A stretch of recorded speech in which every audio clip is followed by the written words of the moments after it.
झरिया हो चल गइले झरिया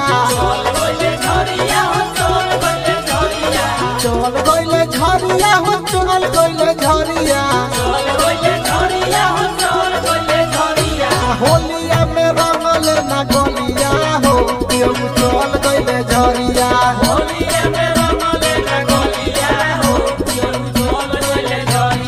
चल गइले झरिया हो चल गइले झरिया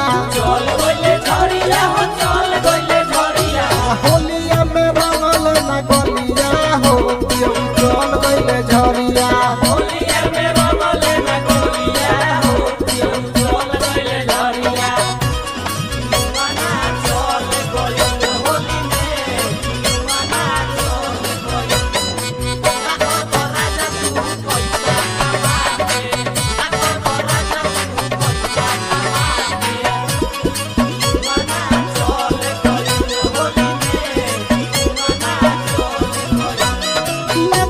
की होलिया सो छुचे हमर कोटी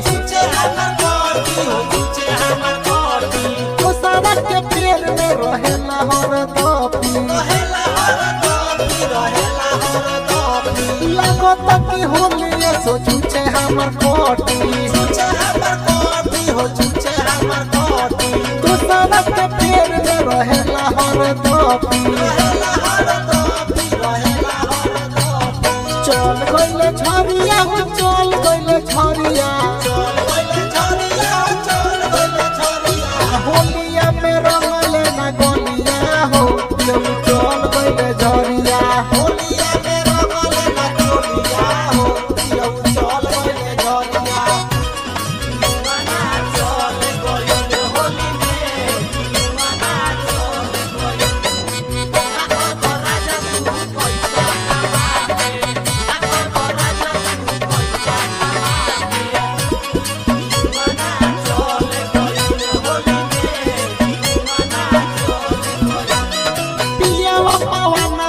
कैसे समझाई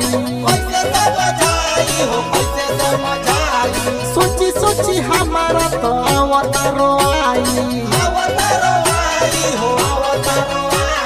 पियावा पवनावा के कैसे समझाई